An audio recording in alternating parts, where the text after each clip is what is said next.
મજામાં બધા ડાયરો? પહેલા તો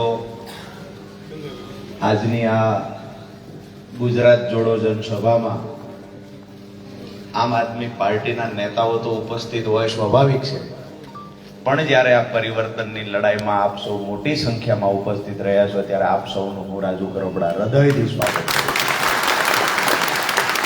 સાથે અમારા મંચસ પર બિરાજમાન તમામ મહાનુભાવો, તેજસભાઈ હોય, રવિન્દ્રભાઈ, બંને બહેનો અને બધાના નામ ભાઈ જનકભાઈ સહિત નામ લેવા જઈશું તો ખૂબ સમય લાગશે. મારે પહેલાના વક્તાએ બધાનો ખૂબ સારી એવી રીતે પરિચય આપ્યો છે. ટૂંક સમયમાં બ્રિજરાજભાઈ પણ ઉપસ્થિત થશે. મુદ્દાની વાત એ છે કે આજે આપણે શા માટે મળ્યા છીએ. આમ તો લગભગ અમુક ભાઈઓ સુરેન્દ્રનગર આવ્યા 3 દિવસ પહેલા. કોણ હતું? તમે હતા? હા. તો એ ભાઈઓ સુરેન્દ્રનગર આવ્યા. આજે એ વાત એટલા માટે કરું છું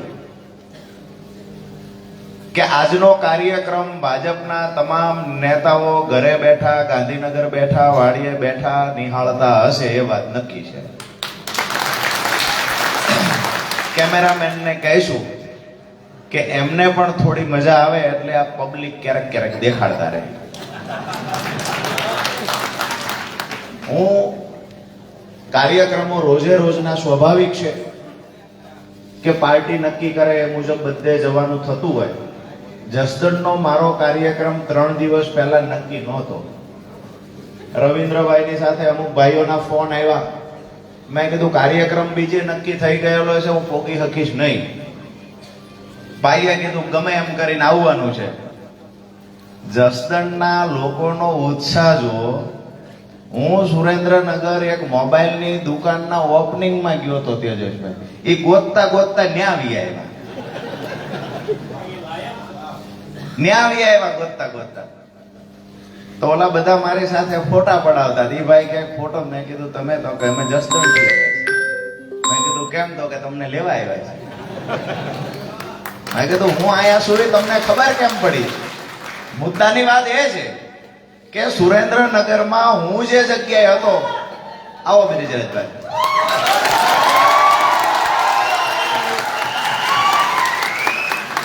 સુરેન્દ્રનગરમાં હું જે જગ્યા પર હતો ત્યાં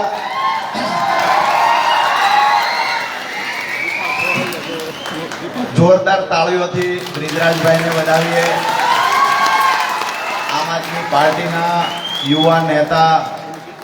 मेरा रंग दे बसंती चोला, मेरा रंग दे बसंती चोला, मेरा रंग दे बसंती चोला, हो आज रंग दे, हो माए रंग दे, मेरा रंग दे बसंती चोला, मेरा रंग दे बसंती चोला. કેમ છો?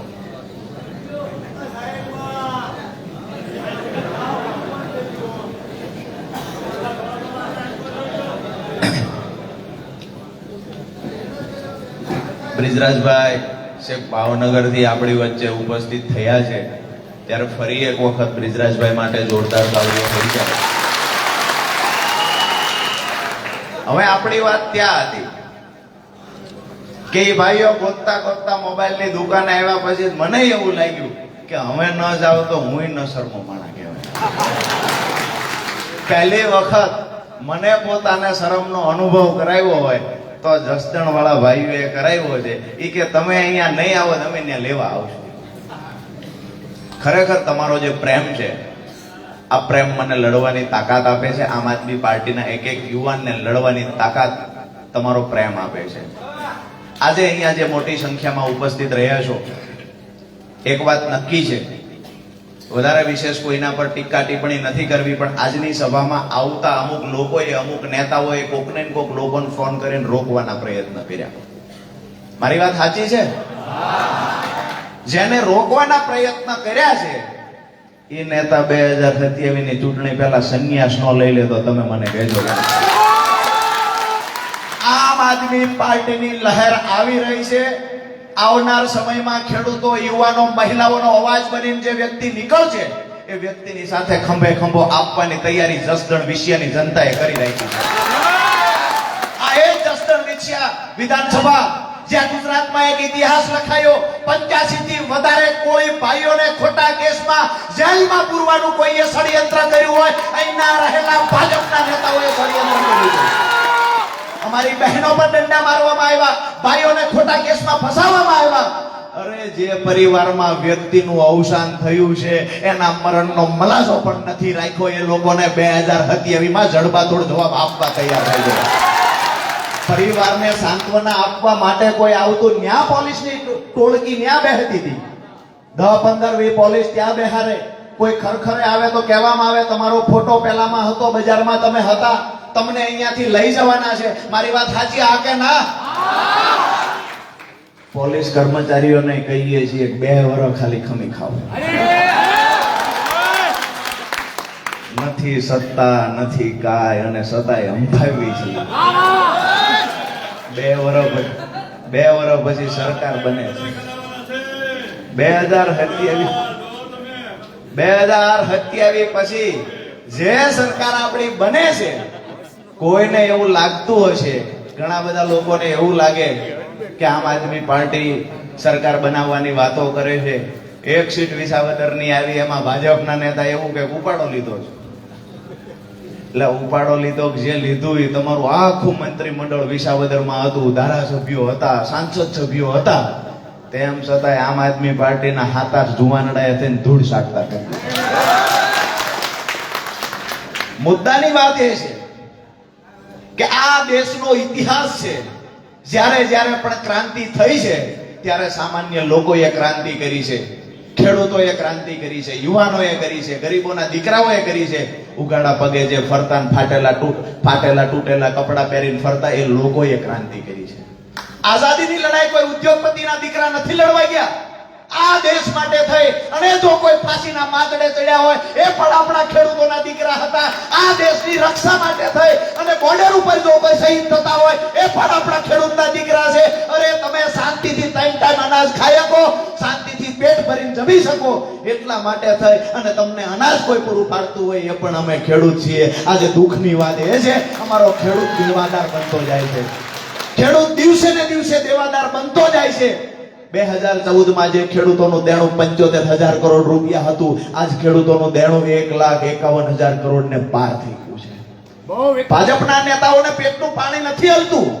અહીંયા જસદણની અંદર જ્યારે ટેકાના ભાવે ખેડૂતો મગફળી આપવા માટે આવે છે, ત્યારે ખેડૂતોને પણ લૂંટવામાં આવે છે. ગ્રેડર થી લઈ અને છેલ્લે જે ઓલો હુયા લઈને હાંધતો હોય, એ મજૂરે પૈસા માંગે છે. અમે રજૂઆત કરવા આવ્યા. ખેડૂતોએ અમને કહ્યું કે અહીંયા ખરેખર અમારી પાસેથી પૈસા માંગવામાં આવે છે. બાજુના એક ગામના ખેડૂત હતા, એ ખેડૂત અમને જોઈને રડવા લાગ્યા કે અહીંયા અમે ગ્રેડર પૈસા માંગે, ત્યાર પછી તોલ કરવામાં આવે, એમાં પૂરતી ભરતી ન થાય એને પૈસા આપવાના, ત્યાર પછી કોથળા ઠપકારવાના પૈસા આપવાના, વહેલા છૂટા થવા માટે થઈ અને જે ટેગ લગાવે છે ટેગના પણ પૈસા આપવાના. આ તમામ જગ્યાએ અમારી લૂંટ થાય છે.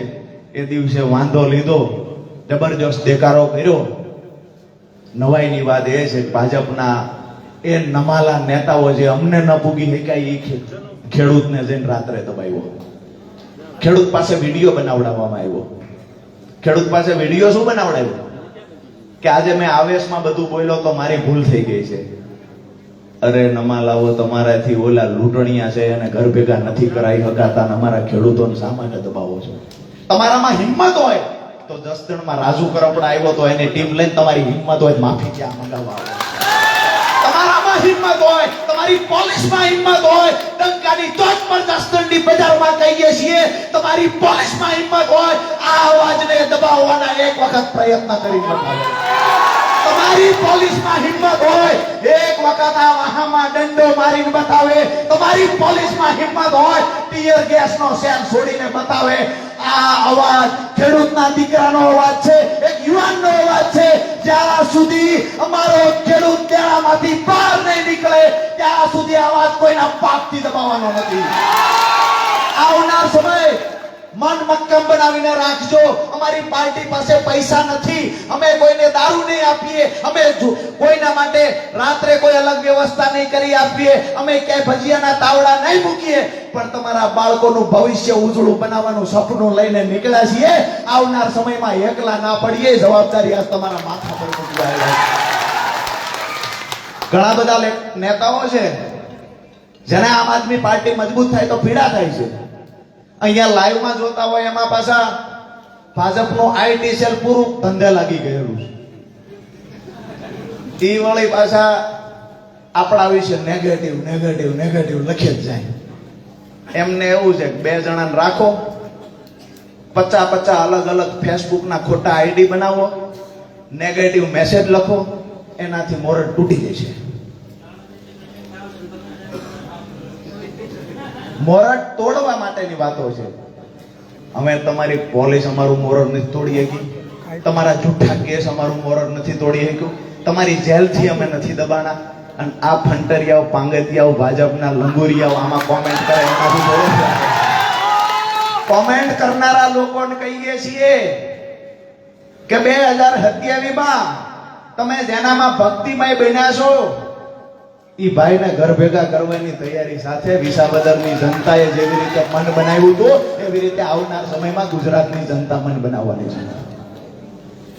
મુદ્દાની વાત એ છે કે આજે આપણા ખેડૂતની હાલત શું છે, શા માટે આક્રોશ છે, શા માટે રાજુ કરપડા બોલે, શા માટે બ્રિજરાજભાઈ બોલે છે, શા માટે ઈશુદાનભાઈ બોલે, શા માટે ગોપાલભાઈ, મનોજભાઈ, પ્રવીણ રામ શા માટે લડે છે, શા માટે આખી ટીમ અહીંયા લડે છે, શા માટે તમે હું ભેગા થયા છીએ.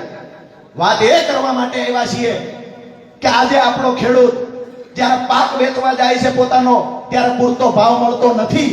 ક્યાંક ને ક્યાંક સિંચાઈના પાણી માટે આ જ વિસ્તારના ધારાસભ્યો ત્યાં પાણી પુરવઠા મંત્રી છે અને આ જ વિસ્તારના ખેડૂત સિંચાઈના પાણી માટે થઈને લાચાર છે, ભીખ માંગે છે. શરમ આવવી જોઈએ. અમારા ખેડૂતો સિંચાઈનું પાણી માંગે છે, પાકનો પૂરતો ભાવ માંગે છે. આવનાર સમયમાં ખેડૂતોના સંપૂર્ણ દેવા માફ થાય, એમએસપી કાયદો બને અને દરેક ખેતર સુધી સિંચાઈનું પાણી પહોંચે. આ લડાઈ આવનાર સમયમાં આમ આદમી પાર્ટી લડવા જઈ રહી છે. 2027 પહેલા જો સરકારમાં અક્કલ હોય તો આ 3 માંગણીઓની સાથે ચોથી માંગણી કૃષિ પંચ અને લાંબા ગાળાની કૃષિ નીતિ બનાવવામાં આવે. આ 5 માંગણીઓ જો પૂરી નહીં થાય તો આવનાર સમયમાં લાખોની સંખ્યામાં ખેડૂતો ગાંધીનગરનો માર્ગ અપનાવશે. અને આજથી આહવાન કરીએ છીએ ખેડૂતો માટે આવનાર સમયમાં ગુજરાતમાં મહા આંદોલન કરવાનું થાય તો અમે લોકો કરીશું, ખેડૂતોને સાથે રાખીશું, ખેડૂતોના દીકરા જીવ રેડવાની તૈયારી સાથે મેદાનમાં ઉતરવાના છે. જ્યારે પણ ખેડૂતોએ અવાજ ઉઠાવ્યો છે, ઇતિહાસ એનો સાક્ષી છે. ખેડૂત જ્યારે મરણીયો જંગ કરવા નીકળ્યો છે ત્યારે કોઈ પણ સરકાર હોય, ઉદાહરણ છે 87ની સરકાર, કોંગ્રેસની આજ દિવસ સુધી ફરીવાર સત્તામાં નથી આવી જેને ખેડૂતોને ગોળીએ દીધા હતા. અમે એ જ ભાજપને કહીએ છીએ કે ખેડૂતોને છંછેડવાનું બંધ કરો. 3 કાયદાઓ લાવ્યા, એમાં પંજાબ હરિયાણાના ખેડૂતોએ તમને ધૂળ ચાટતા કર્યા, પણ જ્યાં સુધી ગુજરાતના ખેડૂતો સૂતા હતા ત્યાં સુધી ઠીક છે. અમે ગુજરાતનો ખેડૂત જાગી ગયો છે. હવે ગુજરાતનો ખેડૂત જાગી ગયો છે. ભલે દેવાદાર બન્યો, મોભારો બદલાવાય એવી સ્થિતિમાં ન રહ્યા, પગમાં ચંપલ પહેરે એવી સ્થિતિમાં ન રહ્યો, લુગડા ફાટી ગયેલી હાલતમાં. હું કાયમ માટે કહું છું, એક વખત ખેડૂત બનીને ખેડૂતની પીડા તો જુઓ. અમારો ખેડૂત ઘરે પ્રસંગ કાઢે ત્યારે કાં તો જમીન વેચે છે અને કાં તો બેન દીકરી ઘરાણું ગીરવે મૂકે છે. આ પીડા નથી કોઈ દેખાતી. જ્ઞાતિવાદ, સમાજવાદ, ધર્મવાદ, હિન્દુ મુસ્લિમ, તમે આ જ્ઞાતિના, તમે આ જ્ઞાતિના, આવી વાતો કરી અને જે ભાજપના દાળિયા બનીને કામ કરે છે એ લોકોને પણ કહીએ છીએ કે રાષ્ટ્ર હિત માટે, ગુજરાતના હિત માટે, અમારા ખેડૂતોના સારા ભવિષ્ય માટે એક વખત આમ આદમી પાર્ટી સાથે જોડાઈ જાઓ. પૂરા વિશ્વાસ સાથે કહીએ છીએ અમારી પાર્ટી એટલે કે આમ આદમી પાર્ટીની સરકાર બને અને જો ખેડૂતોના દેણા માફ ન થાય તો રાજુ કરપડા માથે કફન બાંધીને અમારી પૂર્ણ તૈયારી છે. કોઈ પણ પાર્ટીની સરકાર હશે, ખેડૂતોના દેણા માફ થાય આ પ્રાયોરિટી છે. સિંચાઈનું પાણી પ્રાયોરિટી છે. અને જે પીજીવીસીએલના અધિકારીઓ ખેતરે હેરાનગતિ કરવા આવે છે એ અધિકારીઓનો તો કમ્પ્લીટ વ્યાજ હારે હિસાબ લેવાનો છે. ટાઈમે ટ્રાન્સફોર્મર નથી દેતા, ટીસી બળી જાય, 2-3 દી સુધી ટીસી નથી આપતા. પાંચ દી સુધી ટીસી નથી આપતા. આપણે કહીએ ટીસી તો કે હાજર નથી. લાઈટ આપવાની હોય 440 વોલ્ટેજ સાથે, પૂરી લાઈટ નો આવે 8 કલાક તો એમાં 3 વખત ઝટકા મારે. આ પરિસ્થિતિ છે. મારી વાત સાચી છે? હવે મને એ કહો કે પીજીવીસીએલ ની હેરાનગતિ થાય ત્યારે ભાજપનો કોઈ નેતા તમારી હારે આવીને રજૂઆત કરવા આવે છે ખરો? કોઈ આવતું નથી. તમારે ઉપાધિ ન કરવી. આખા ગુજરાતમાં નમાલા ભેગા થયા છે. જેટલી એમને ત્યાંથી સૂચના આવે એટલું કરવાનું. કોઈ મીડિયા વાળા બૂમ ભાજપના નેતાને આગળ લાવીને મૂકે ને પ્રશ્ન પૂછે તો એવું કે ગયો એમ પેલા ઉપર પૂછી લઈએ હું જવાબ દેવાનો છું. ત્યાંથી નક્કી થાય એ મુજબ અહીં જવાબ આપવાનો.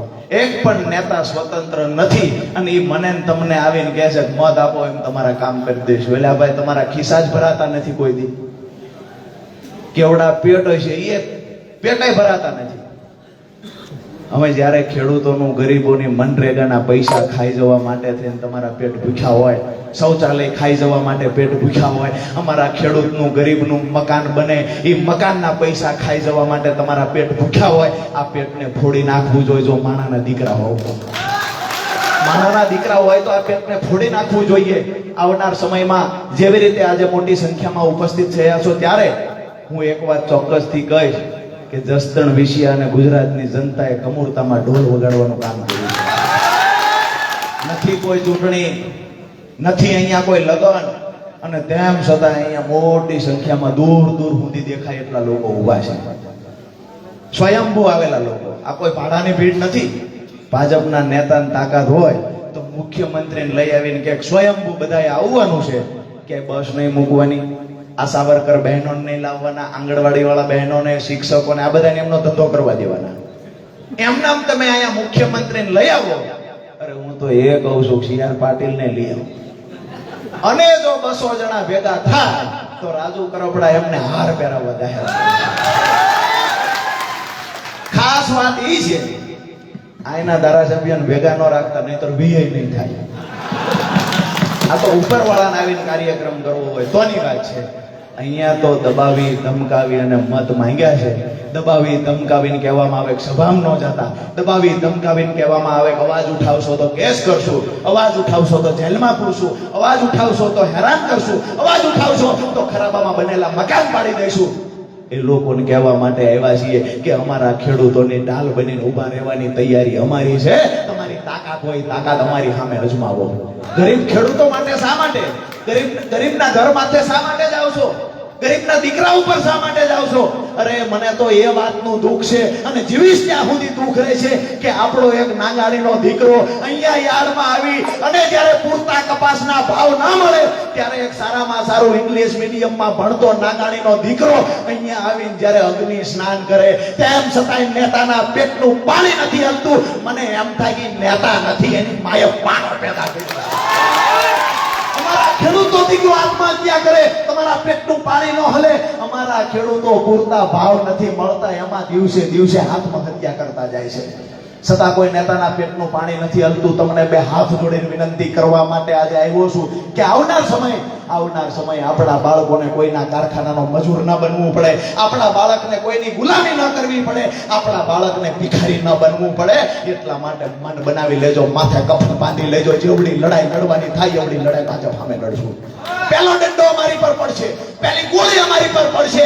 હિંમત એ રાખજો જ્યાં સુધી અમારી છાતી પર ગોળી નહીં પડે ત્યાં સુધી અમારી સાથે ઉભા રહેલા એક પણ ખેડૂતની માથે દંડો નહીં પડે. એક પણ ખેડૂત માથે દંડો નહીં પડે.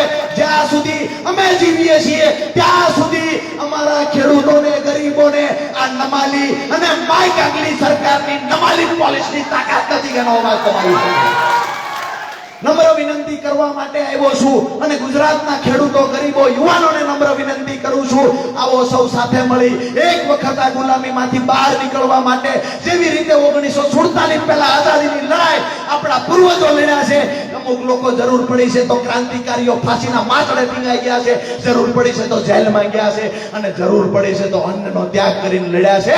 પણ જ્યાં સુધી આઝાદી ન મળી ત્યાં સુધી લડાઈ ચાલુ રાખી છે. આજે હું તમને એક રાજુ કરપડા, એક સામાન્ય પરિવારમાંથી આવતો ખેડૂતનો દીકરો, એક આમ આદમી પાર્ટીનો સૈનિક હાથ જોડીને વિનંતી કરવા આવ્યો છું.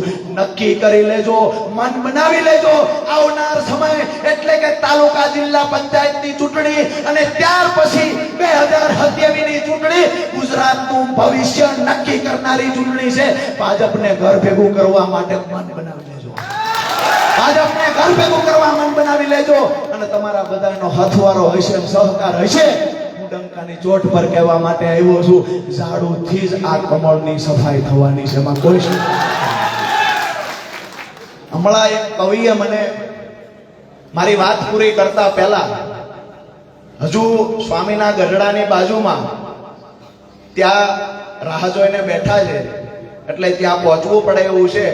આપની વચ્ચે વધારે સમય નહીં લઉં, પણ મને હમણાંથી જ્યારે કવિતાઓ બોલીએ છીએ ત્યારે કોઈને કોઈ કવિતાઓ મોકલતા રહે. એમાંની મને અમુક કવિતાઓ ગમે છે. એમાંની આજે એક જે છે, ખરેખર ખલીલ ધનતેજવી સાહેબે લખી છે. બહુ સાંભળવા જેવી વાત છે, બહુ સમજવા જેવી વાત છે કે હવાનો હાથ ઝાલીને રખડતા અમને આવડી ગયું, હવાનો હાથ ઝાલીને રખડતા અમને આવડી ગયું, મને ખુશ્બુની દુખતી રગ પકડતા આવડી ગયું. એનાથી આગળ હવે આનાથી નાજુક સ્પર્શ બીજો હોય પણ ક્યાંથી? હવે આનાથી નાજુક સ્પર્શ બીજો હોય પણ ક્યાંથી? મને પાણીના પરપોટાને અડતા આવડી ગયું. બધા ખમતી દરો વચ્ચે અમારી નોંધ લેવાશે. અમને બે વરંવાર કોઈ નતું ઓળખતું. આ બધા નેતાઓ તેમ સમજતા કે આ છોકરા કાલના આવ્યા છે, કરી શું લેવાના છે? પણ આ છોકરાએ શું કામ કર્યું? લંકામાં જેવી રીતે વાંદરો સમજી અને હનુમાનજીની પૂંછડી જેગવી અને એને આખી લંકા જેગવી, આ બેઠેલા હોય આખી લંકા જેગવી. આખા ગુજરાતમાં જે ખેસ ટોપી નાખીને નીકળે એને 2-3 વર્ષ પહેલા એવું કહેતા કે અહીંયા ત્રીજી પાર્ટી હાલતી નથી, હાલતી નથી. આજે ભાજપ અને કોંગ્રેસ બે એવું માને છે અમે હાલશું કે નહીં હાલવી. આમ આદમી પાર્ટી હાલવાની એ પાકું. એટલે એ વાત છે કે બધા ખમતી ધરોની વચ્ચે અમારી નોંધ લેવાય છે. ભરી મહેફિલમાં સૌની નજરે ચડતા અમને આવડી ગયું છે. ભરી મહેફિલમાં સૌની નજરે ચડતા અમને આવડી ગયું. અમે તો સાપને પણ ઝેર ખાવાનો વખત આવ્યો. આ તમારી વિધાનસભામાં લાગુ પડે. અમે તો સાપને પણ ઝેર ખાવાનો વખત આવ્યો છે. મદારીને અમે માણસ પકડતા આવડી ગયું છે. ખૂબ ખુખાર સાપ આ વિસ્તારમાં છે. એ સાપને પણ હવે ઝેર ખાવાનો વારો આવ્યો છે. મદારીને હવે માણસ પકડતા આવડી ગયું છે. મારી વાત પૂરી કરતા પહેલા છેલ્લી વાત એ કરીને આપ સૌને નમ્ર વિનંતી કરીને આપની વચ્ચેથી રજા લઉં છું. મારી પછી બ્રિજરાજભાઈ છે, તમામ વક્તાઓ છે, એને ખૂબ શાંતિથી સાંભળો. જોશીલા યુવાનો છે, ખરેખર આવનાર ગુજરાતનું ભવિષ્ય છે. અને એક વાત મારી છેલ્લી એ કરીશ કે ક્યાંય પણ ગામમાં નાના મોટા ઝઘડા હોય, વિવાદ હોય, બે ગ્રુપ હોય, બે કુટુંબ વચ્ચેના ઝઘડા હોય, સરપંચની ચૂંટણી વખતે બે જૂથ પડાવ્યા હોય, આ કામ નેતાઓ ભાજપના કરતા હોય છે. આપણું કામ છે લોકોને જોડવાનું. આ બેનર છે ગુજરાત જોડો. માત્ર એક ગામ નહીં, આખું ગુજરાત જોડવા માટે આપણે નીકળ્યા છીએ. એટલે તમને સૌને વિનંતી કરું છું, ગામડાની અંદર કોઈ ભાજપમાં હોય, કોઈ કોંગ્રેસમાં હોય, તમામને હાથ જોડીને કહેજો મારા બાળક માટે નહીં તો તારા બાળક માટે પણ એકવાર આમ આદમી પાર્ટીમાં જોડાઈ જાય. અમે કહીએ છીએ આમ આદમી પાર્ટીમાં જોડાવાના ફાયદા શું છે? આમ આદમી પાર્ટીમાં જોડાવાના એ ફાયદા છે, આમ આદમી પાર્ટી મજબૂત થશે એટલે પહેલા તો પીજીવીસીએલ વાળા એના પગમાં લંગર નખાઈ જશે. પીજીવીસીએલ વાળા માપમાં આવી જશે, સર્વિસ ટાઈમે થઈ જશે. પોલીસ ખોટા દંડાઓ દેખાડીને ખોટા તોડ કરે છે. બુટલેગરો સામે તો કાર્યવાહી કરવાની હેસિયત નથી. ભૂમાફિયાઓ સામે કાર્યવાહી કરવાની હેસિયત નથી.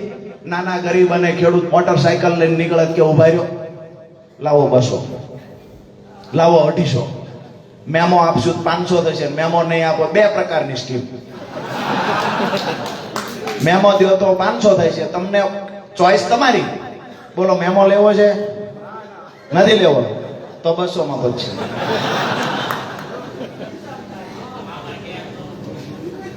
આ બે પ્રકારની સ્કીમ, અને એ જોવે વાહન મોટરસાયકલ તમે દરેક જિલ્લામાં તપાસ કરવાની.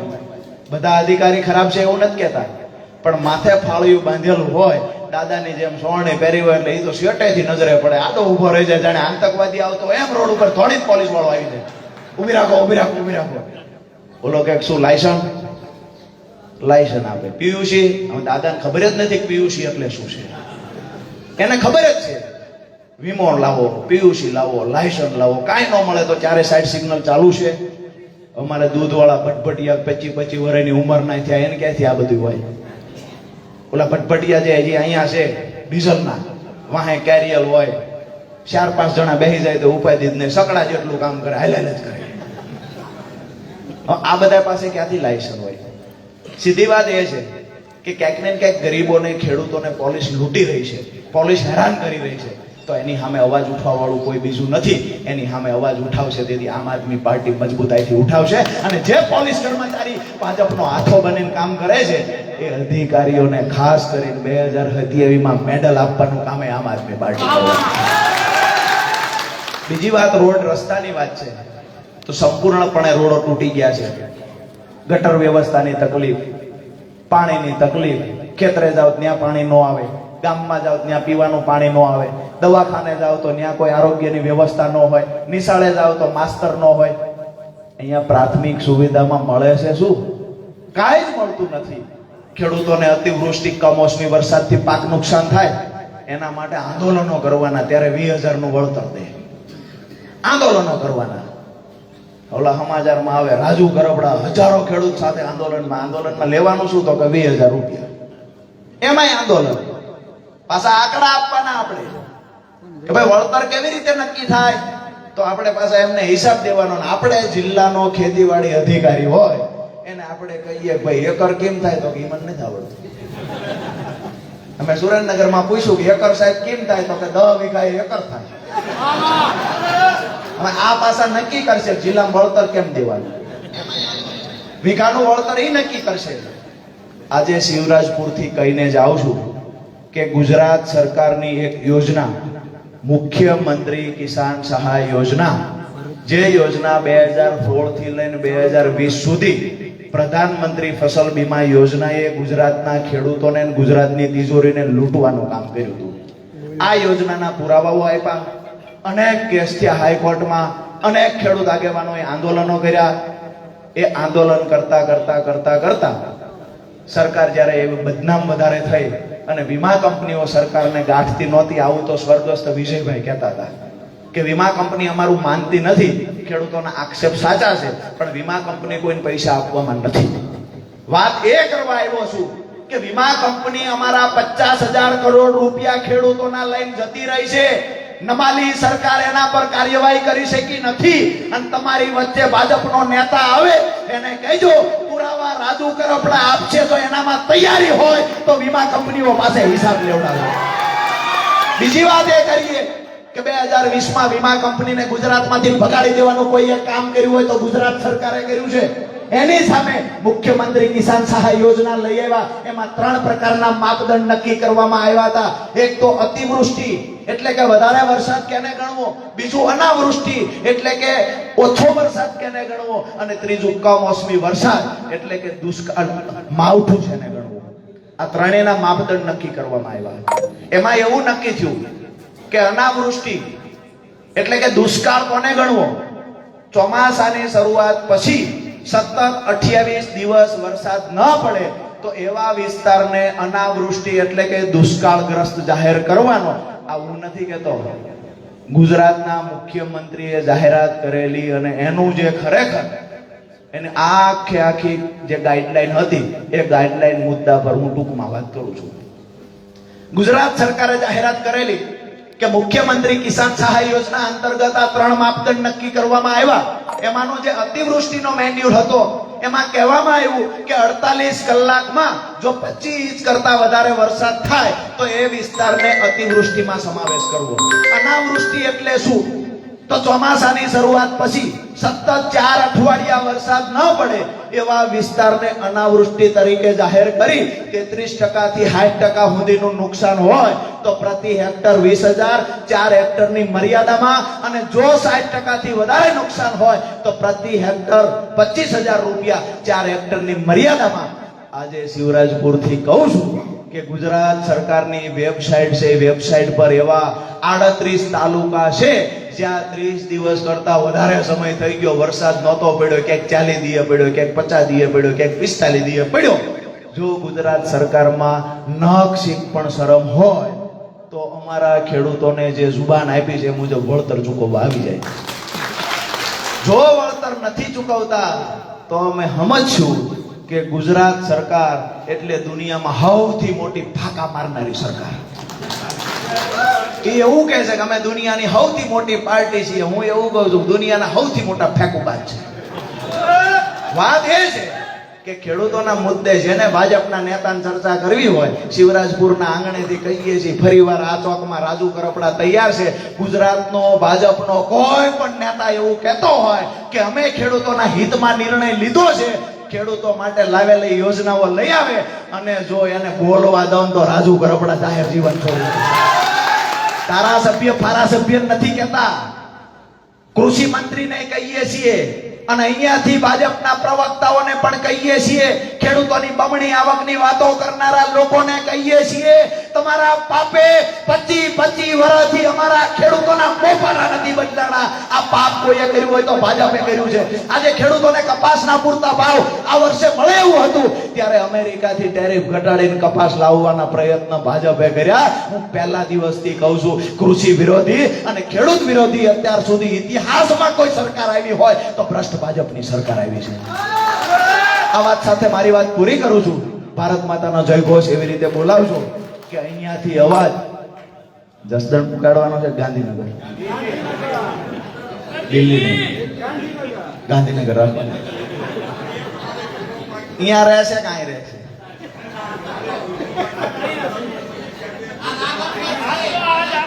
અહીંયા છે.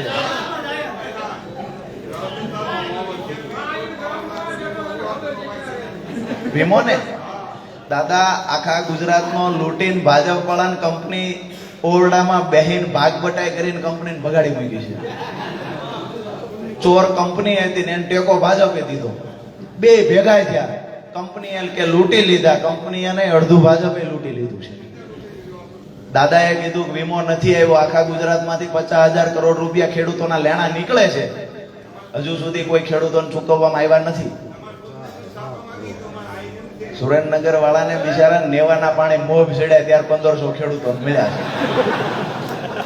એટલે અમારે નેવાના પાણી મોભ ચડ્યા હતા, અમે નાની નાની વાતમાં 2,000 3,000 ખેડૂત ભેગા થઈને તરત પૂગી જાય છે. કમોસમી વરસાદ હોય, અતિવૃષ્ટિ હોય. ગયા વર્ષે 28 તારીખે સરકારે જાહેરાત કરી હતી કે ખરેખર સર્વે થઈ જવું જોઈએ, નુકસાન હશે તો વળતર દઈશું. 3 તારીખે સુરેન્દ્રનગરના અધિકારીએ કીધું નુકસાન નથી, એમ સર્વે કરી લીધો. બે દીમાં કે સર્વે કરી લીધો. અમે કીધું એક ખેડૂતનું નામ દો, ખેડૂતનું નામ તો હતું જ નહીં.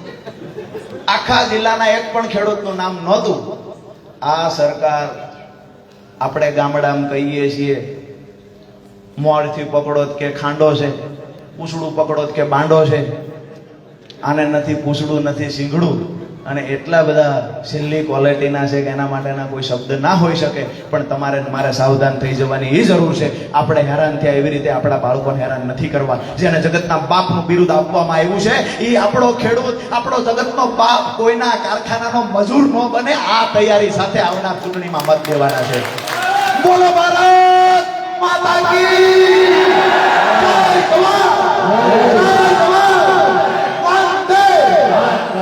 સૌનો હૃદયથી ખૂબ ખૂબ ખૂબ ખૂબ આભાર. જોરદાર તાલીઓના ગડગડાટથી આપણે વધાવી લઈએ ખેડૂત નેતા, ખેતી, ખેડૂત અને ગામડું.